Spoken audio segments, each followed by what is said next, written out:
যশোরে এই যে আমরা ঐতিহ্য এবং সংস্কৃতি লালন করি, সেটি হচ্ছে আমরা একটা ভ্রাতৃত্ববোধের মধ্যে দিয়ে একটি পার্টিকে একটি জায়গায় পৌঁছাতে চাই।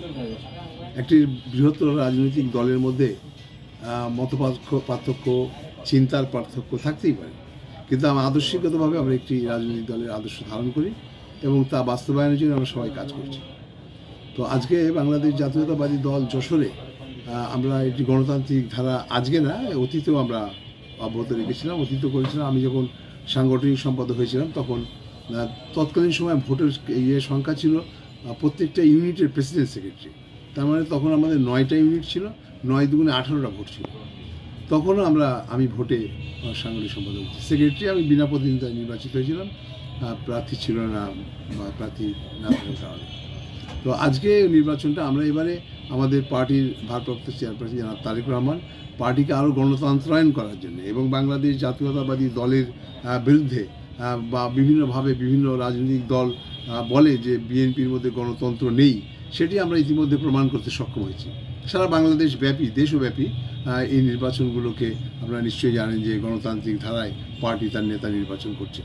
তো সেই আঙ্গিকে আপনারা জানেন যে বাংলাদেশের অনেক জেলায় এই তৃণমূল পর্যায়ে ব্যালটের মাধ্যমে কর্মীদের মতামতের ভিত্তিতে নেতা একই প্রক্রিয়ায় একই পদ্ধতিতে এগুলো অনুসরণ করে। আমাদের জানেন ওয়ার্ড কমিটি, ইউনিয়ন কমিটি, কিছু জায়গায় বিভাজন, কিছু ইয়ের কারণে, দ্বিধাদ্বন্দ্বের কারণে হয়তো অনেক জায়গায় পারিনি, কিন্তু সিংহভাগ জায়গায় আমরা গণতান্ত্রিক প্রক্রিয়ায় ইউনিয়ন পরিষদ, ইউনিয়ন কমিটিও নির্বাচন করেছি আর কি। তো তারই ধারাবাহিকতা থানা এবং পৌর নির্বাচন হয়েছে। আজকের প্রেক্ষাপটে আমাদের জেলার যে নির্বাচনই হয়েছে, সেই নির্বাচনে প্রতিদ্বন্দ্বী একটা পার্টির মধ্যে অনেক নেতা আছে।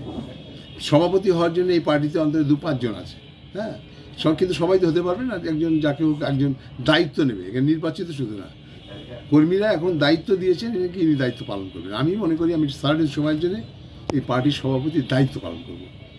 আমি এখানে একজন অভিভাবকের ভূমিকা থাকতে হবে আমাকে, সেই কারণে পার্টির মধ্যে চিন্তার পার্থক্য থাকবে, বিভাজন থাকবে, মতের পার্থক্য থাকবে, তা সকলকে সমন্বয় করে নিয়ে চলাই একজন অভিভাবকের দায়িত্ব। আমি মনে করি সেই দায়িত্ব পাশে যে রাজনৈতিক প্রেক্ষাপট আজকে 5ই আগস্টের পরে যে রাজনৈতিক প্রেক্ষাপট সৃষ্টি হয়েছে, তাতে আমরা জাতীয়তাবাদী দল এই আন্দোলন তো মাত্র 2-1 মাসের মধ্যেই পরিসমাপ্তি ঘটেনি।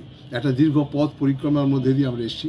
আমরা দীর্ঘ পথে লড়াই করতে যে আমাদের অনেক রাজনৈতিক বন্ধুরা জীবন দিয়েছে, অনেকে আত্মহতি দিয়েছে, অনেকে গুম হয়েছে, অনেক লক্ষ প্রায় 6 লক্ষ রাজনৈতিক কর্মী, আমাদের প্রায় 60 লক্ষ রাজনৈতিক কর্মী আমাদের, আপনারা জানেন যে বিভিন্ন মামলায় আক্রান্ত হয়ে কারার অন্তরী হয়েছে, কারাগার থেকে মুক্ত হয়েছে। এরকম একটা বৈরী পরিবেশের মধ্যে দিয়ে আমরা রাজনীতি করছি।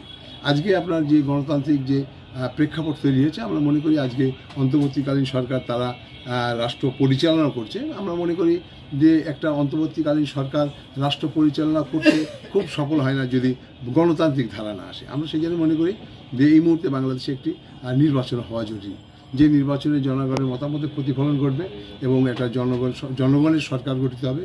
যারা বাংলাদেশের মানুষের জনগণের অধিকার এবং সমস্যা সংকট সম্পর্কে যারা অবহিত আছে, তারাই আগামী দিনে এই সমস্ত সংকটগুলো সমাধান।